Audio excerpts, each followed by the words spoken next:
was born at the dawn of the disco era, and this is when shebeens were more than just the sign of hot parties. And every weekend, my mother's house would become this hive of funk and jive, right? And you'd have Mangopes cops in green and doi doi types color my mother's dining room floor.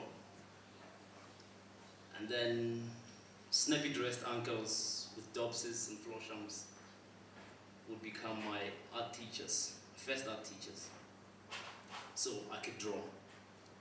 And, and in that mix, I would discover my love for good stories and great music. And so my first drawings were made on my mother's kitchen table. My drawing books would compete with cigarette smoke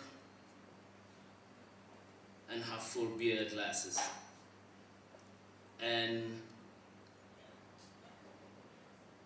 I learned how to make an S become a cowboy hat. I learned how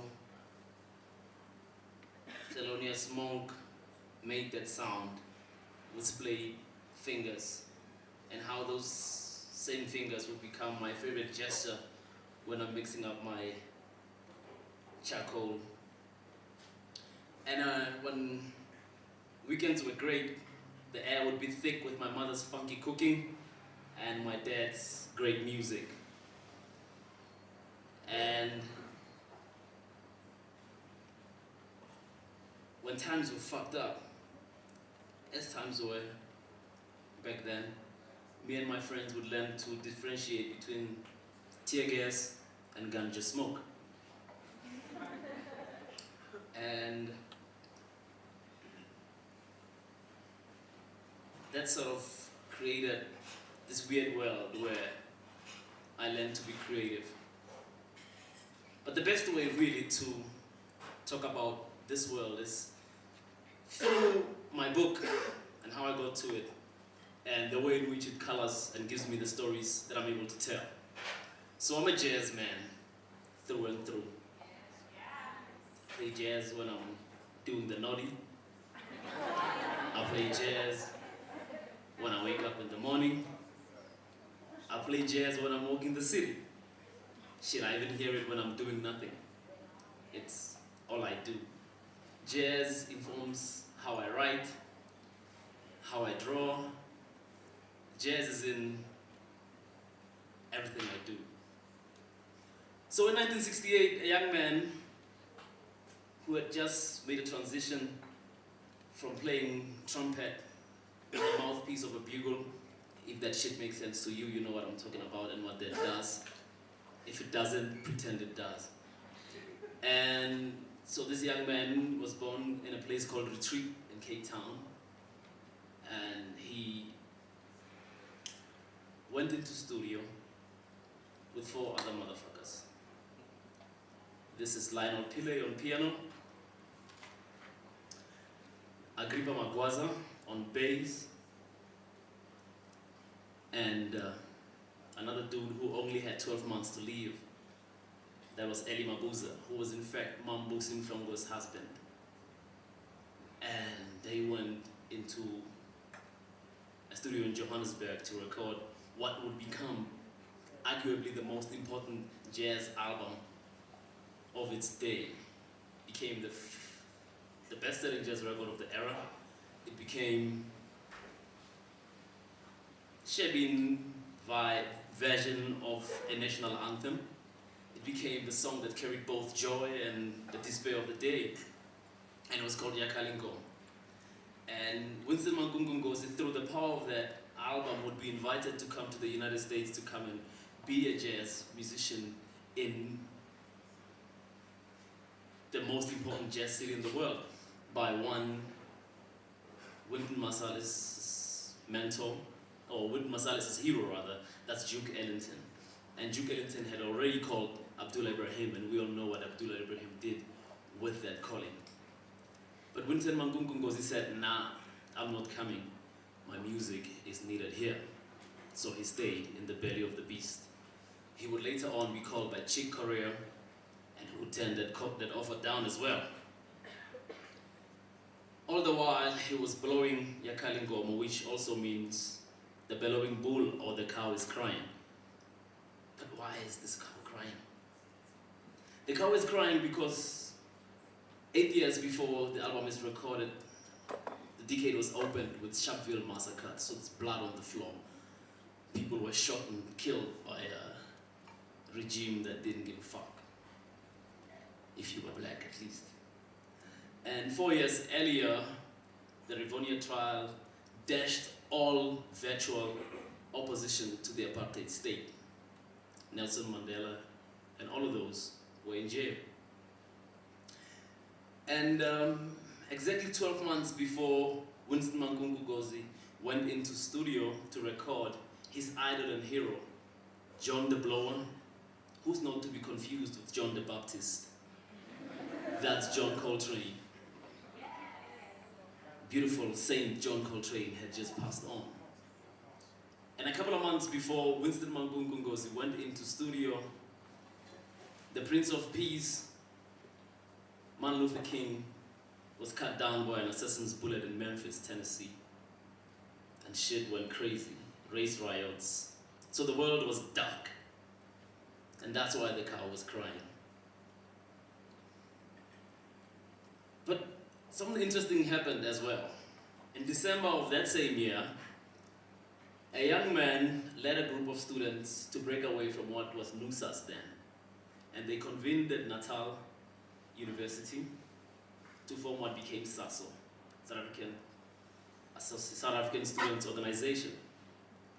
SASO became the launchpad for what would become the Black Consciousness Movement. So one beautiful Steve became its first president. So amidst all of this darkness, hope was born. And that's why when you hear that song, Yakalingo, there's also that joy in it. There's a pleasure, there's a sweetness in that saxophone. And there's something infectious when you hear Agrippa Magwaza's grip. And there's something magical when Lionel Pillay goes through that tremolo that you think you had 10 years earlier in Miles Davis's Kind of Blue by another genius who did something special in 1968 as well.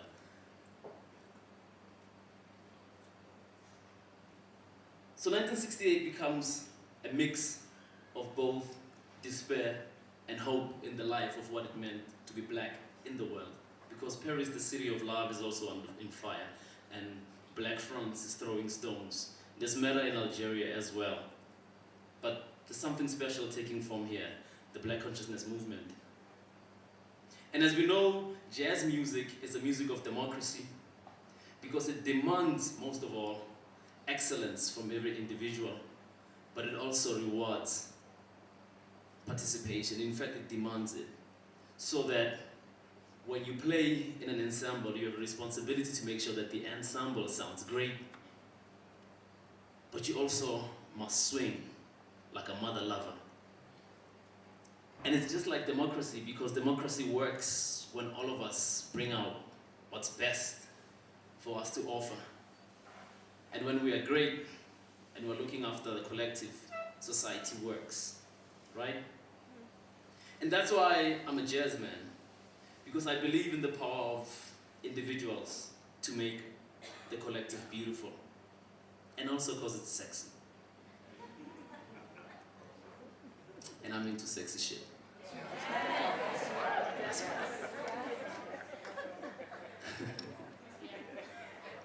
So I wrote this book in order to document my own experience with it. Because I grew up in a place that was really full of factory workers and upper working class and lower working class and upwardly mobile people who generally were living stories that would probably not make it into newspapers, would probably not make it onto radio, whose names would probably never be mentioned in places like this, or would be pronounced by a kid reading the book in London or New York, because they simply were interested in what this thing called jazz in South Africa has going on. I write about how, when I was a kid, I would wake up in the middle of the night to go to the loo, which was 20 meters outside the kitchen door, and I would hear the saxophone. And the sound of the saxophone would be colored by barking dogs and somebody screaming down the road because they were just being mugged, or some woman screaming to tell this guy, I'm not interested, and all of that stuff. But I'd hear this song, and it didn't make sense to me for the longest time. But it colored my upbringing, just like the aroma of my mother's cooking, and that smell of tear gas and sometimes ganja smoke. And all of these, along with the sound of laughter, the sound of chastising, and the feeling of hope, come together into the music that has defined my life and given me a career. And that's the long and short of this shit. Thank you very much.